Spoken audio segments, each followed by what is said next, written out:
Marty Stuart, and Sports Radio's Jim Rome.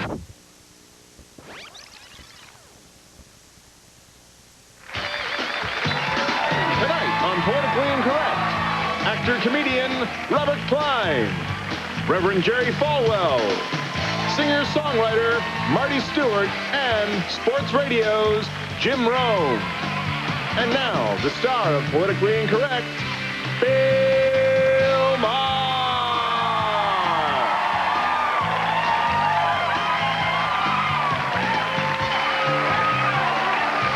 Thank you. Thank you very much. You're very kind. You're very kind, and I guess you heard the big news about the military. The General Ralston, I think is his name. He was going to be our Joint Chiefs of Staff, but because of stuff that happened a few years ago, he has withdrawn. He has taken himself out of contention. That's what he said. He said it's a demanding job, and he wants to spend more time with someone else's wife and family.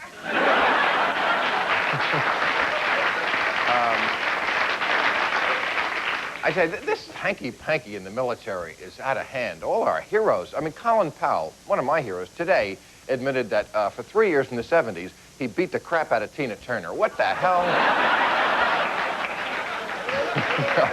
Kidding. We're kidding about that, of course. Well, it's good for President Clinton because it takes the heat off him and his problems. You know, there's a Senate probe going on about campaign financing, and last year, you may remember that Al Gore had a fundraiser in a Buddhist temple. They would take money from anybody, these Democrats. And 16 monks from the temple have said that they will take the fifth. Now, when monks are taking the fifth, you know, but when you think about it, these are the perfect people to contribute to the Clinton campaign, people who take a vow of silence, you know.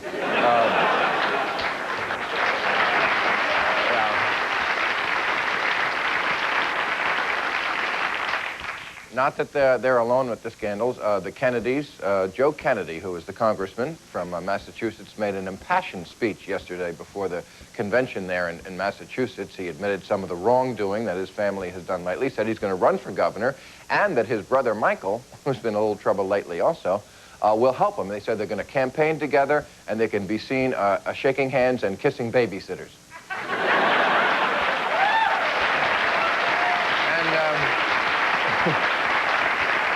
Finally, the jury in the Tim McVeigh case is still trying to decide whether he should be put to death. He, of course, has been found guilty, but that is the question left to them. Several people and organizations now are coming out and saying he shouldn't be put to death because of compassionate reasons. The Catholic Church said that. Jesse Jackson said, when you take an eye for an eye, it leaves us all blind.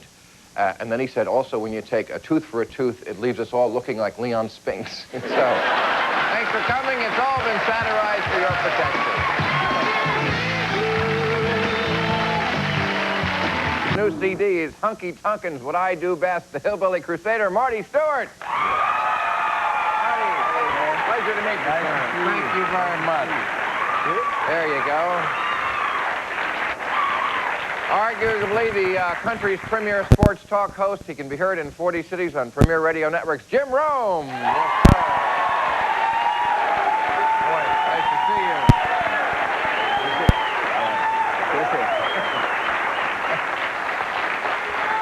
down. Macho testosterone going on here. Okay. One of America's best-known men of God, the Reverend Jerry Falwell. Yes, sir. Reverend, always a pleasure to see you, sir. Thank you very much. A star of movies, Broadway and TV. He's had 6 HBO specials. He's working on his 7th. Robert Klein. Yes, sir. Robert Klein. How are you? Marty? Okay. Jim? Good to see you. Well, you know, we had 4 women on the show last night. I didn't realize we have 4 men tonight. And maybe this is what the military should do, segregate itself like it used to. Because that seems to be the big issue now in the military, is adultery. It seems to be way out of hand. I noticed this year on Melrose Place, they have an Air Force officer as a character. Now, this is good that you're here tonight because this is sort of a biblical issue, adultery. Now, we have lost, in my count so far, 3 really well-trained warriors. The general who just withdrew is the Joint Chiefs of Staff, Kelly Flynn, and the guy at Aberdeen, not the drill sergeant who is a monster and should be shot, but the commander who just committed adultery. Now, in this society, which is, I think, a soft society, where most of us do not want to do a kind of hard, harsh job that is the military, can we really afford to be drumming people out of this service just because? Is this a question? Yeah.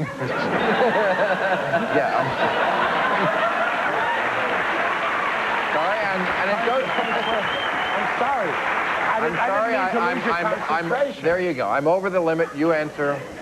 The answer is yes. Okay. I don't know. I don't remember what the question was. Go ahead, finish. The question is, can we afford to drum people out for being adulterous?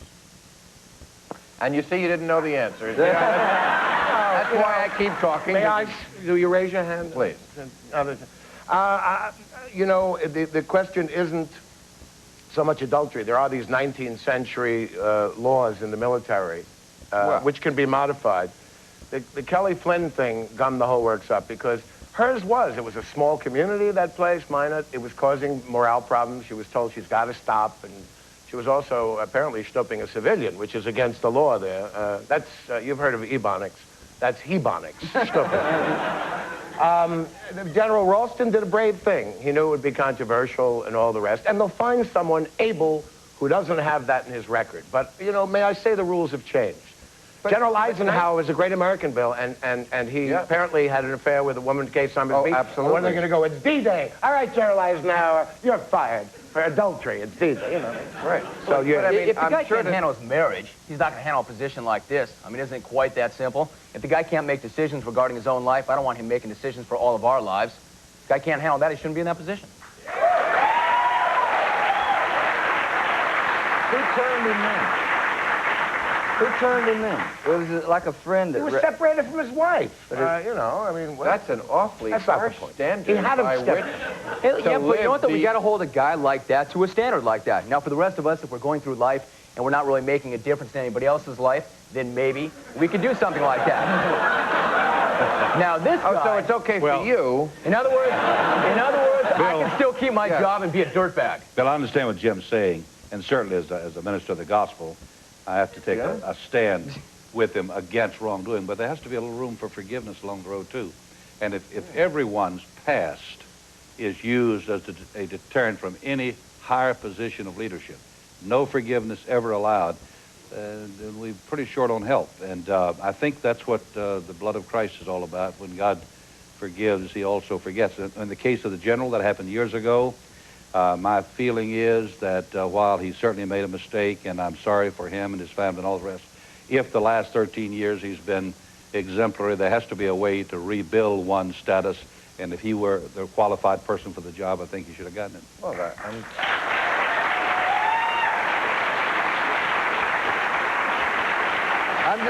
I'm just glad that rule doesn't apply to comics, sportscasters, musicians, talk show hosts, and preachers. And presidents. And presidents, yeah. We can be guilty and be forgiven. But Roosevelt couldn't fire Eisenhower because he was also having an adulterous affair. He died in a woman's arms, not his own wife. He was stooping from a wheelchair, God bless him. He did very well for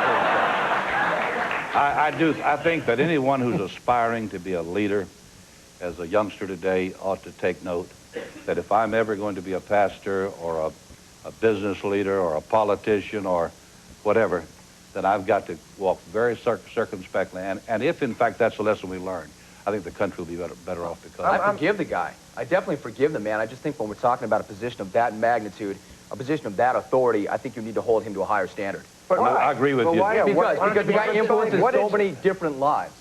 The guy... Well, first of all, not only that. First of all, were you ever in the Army? Standard, all right? Kelly Flynn's gone, so we can't have a double standard here. You can't have that kind of the Kelly Flynn bit was different. How is it different? Because the charge there was lying. Kelly kind of screwed it up. It's a small community. It was screwing up the unit. She flies a B-52. Someone has something in their own bedroom. That's their business. I think she was insubordinate, and I think she also lied. She was lied. insubordinate, And exactly. I think that in the military, regardless what precipitated the insubordination and the dishonesty, is pretty serious. Absolutely all the true. other That's careers, different than this. all the other careers that have come before this point, people have been in a similar situation that lost their opportunity to do what they wanted to because of this reason. What about all them? Because it's a new issue. I'm telling you about Eisenhower and Roosevelt. No, we're talking and about all the European heads of state. And no, we're not talking about. How are we talking about that? All over the world. We're talking about world. We're talking about confidence, and you're talking about what someone does in their bedroom. That's their business. No, Roosevelt was not on the sheet. I don't know how Roosevelt got into this at all. Roosevelt, all right, because he was the commander-in-chief. He was a great president. He was an adulterer. That's why. Yes. All the other people that have come before him that lost their positions of authority or positions of responsibility for this very same issue. What do you do with them? If not him, then what about all them? Well, Jim, the problem I have as a minister is when I deal with people on death row. We know that's a dead end. That's gone. But I deal with a lot of young people, and a lot of them in their 20s and 30s who blow it. I have already blown it. If I cannot tell them that there's any hope down the road for a new life, new opportunities, etc., it pretty well negates the message I preach. Okay, I hate to cut off a man of God, but I have to. We have a commercial. We have to feed the God of Mammon.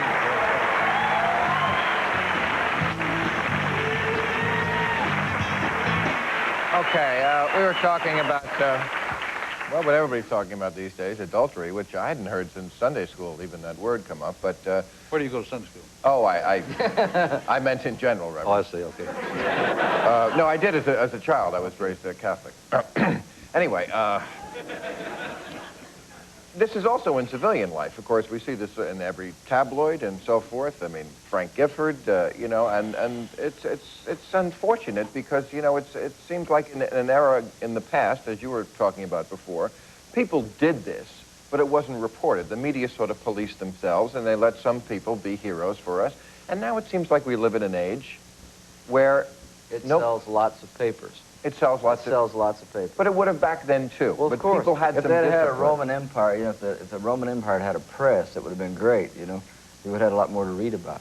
And a lot of these people, you know, that set themselves up to be goody two-shoes, that's the ones... You got it. Then you come to the ones that foster belief, you know, and in themselves. Like Jim Baker. Well, perhaps. Yeah. Well, I or mean, Jimmy Swaggart. You know, well, I mean, and thousands of lesser known. Those guys become scapegoats, you know. But you got the point, Marty, and that's. I know Frank Gifford to be a very, very decent man, and I might disagree totally with his wife and her politics or whatever else. But when she found out there was a sweatshop, she tried to do something about it. The thing is, when you sit there, set yourself up as a paragon of virtue. Yes. In this cruel society with Globe and this and that, you're going to get it, and that's plain and simple. Baker is a perfect example, and his wife, who married someone else the day he went to jail, a marriage of convenience, she married a mascara wholesaler from New Mexico.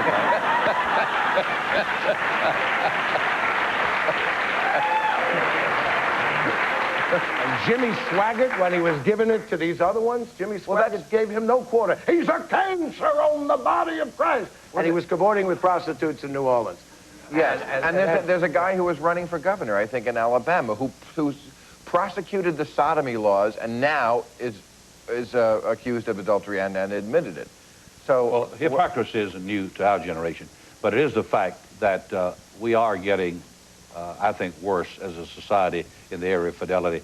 There was a 6% divorce rate in 1900. There's a 50% today divorce rate. And what do you attribute that to? I attribute that to the fact that pastors and churches who ought to be lovingly but firmly, and there's 600,000 of us out there, pastors and churches, saying every day to the young people what it means to be a parent and a husband and a wife, have long since blended into the culture and have been afraid to confront the culture.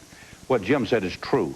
And also MTV. Jerry Falwell, if I fail morally, I should default. I should be out of the Jerry, job. I don't think I'm going to read that. I believe in you 100%. Hopes. That would, but, you know, only Jesus. That would. We have the issue of morality, infidelity, and then we have the issue of Frank Gifford. And I think it's easy to say Frank got entrapped, the media's out of control. If you're not doing it, you don't have to worry about it. But that's still pretty scummy, don't you think? Yeah, I mean, look, the guy is married, the guy has kids, and all of a sudden he's in a hotel room right now with a waitress. And the spin is, hey, they trapped him. That's a sleazy tabloid. Or, hey, the media's out of control. If the guy's not doing it, what does he have to worry about? well, if you go... Well, I know. It's Roosevelt. First of all, you know, The bitch set him up. Yeah. Sorry, I just had to get She that may in. have, but if he was stupid enough to go for it, then he probably deserved it. Let's not get misogynist here. Nothing to do. No, I was quoting She Marion Barry. She was please. Marion Barry? That's what he said. He said the bitch set me up. It was... Marion Barry had the best campaign slogan in any of the. That's why he got reelected. If you want to stamp out drugs, you've got to find them. And Marion Barry knows that. They knew that. Let me ask, can I ask Reverend Falwell a question that You can, but after this commercial. Okay, We will be right back. Okay, Robert Klein, you had a question for the Reverend Falwell. Well, I had a question for Reverend Falwell. Redemption, I mean, forgiveness is a wonderful quality. I know it's an important part of Christianity. Where do you forgive and where do you not? I mean, like Swaggart rubbing it in to his fellow evangelist in trouble and then himself a hypocrite. Or McVeigh, he's a man, but he killed 168 people viciously, cruelly. You say you do believe in the death penalty. Where does redemption stop? Why didn't you forgive these boys who are on death row and try to get them free instead? Well, I believe that through the death, burial, and resurrection of Christ, there's adequate atonement to redeem, forgive anybody. Saddam Hussein, Timothy McVeigh, anybody. But that doesn't mean that the debt to society is cleared. For example, I hope somebody leads McVeigh to Christ, but I also hope they pull the switch on him. And the reason is... What would be the point of getting him to Christ? It's a waste of time. I don't think that Christianity is an escape valve from responsibility for your own behavior. I think that if I break the law, if I'm speeding out here and a police officer catches me, he may be a good Baptist, but while he's singing in my choir, he's writing me the ticket. That's what he ought to do. But you know, when I was growing up in my Catholic church, maybe I was naive as a kid, but we used to think you could do anything all week because you go to confession on Sunday. I mean, it seemed like confession on Sunday was very conveniently placed after Saturday night. Well, you know, as long as you could sober up in time to get into confession. Well, Baptists don't do it that way. And, oh, yeah, they do. Here's one right.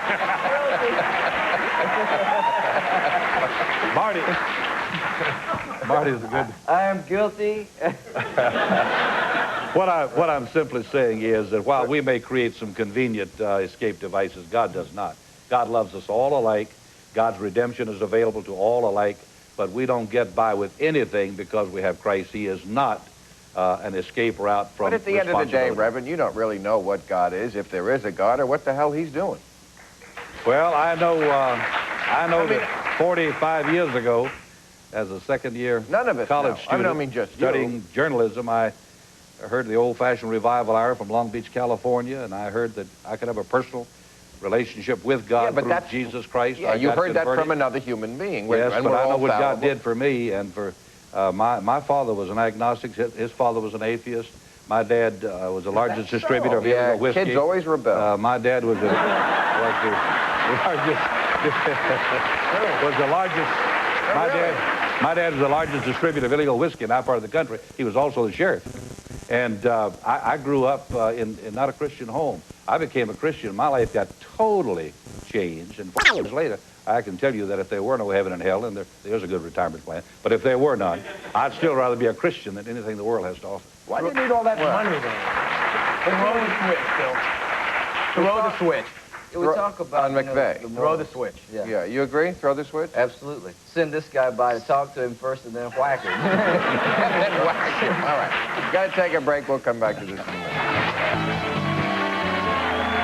Okay, tomorrow we're going to have Darius Drucker, Hootie and the Blowfish, David Brenner, Linda Fairstein, and Celeste Gregg. Now, we heard from this side. What about Tim McVeigh? Throw the switch? I would never throw a switch on anyone, but if there ever was the death penalty made for someone, this is the boy. But what I worry about is, I've even heard talking about him being a martyr. And what is the remote? I'm sorry about Waco, but when the cops come, you put your hands up, especially with children, and you come out. Same thing in Utah. Don't make heroes out of people that shoot federal agents doing their job. Right. And don't make martyrs of them. You have no cause. No cause. I guarantee it. If they throw the switch, he'll think he's a martyr. He'll think he's a hero. But if 75% of this country is for it, the president agrees with it, Congress does, the courts does. If not McVeigh, then who? The guy is a baby killer. Yeah. If not McVeigh, then who?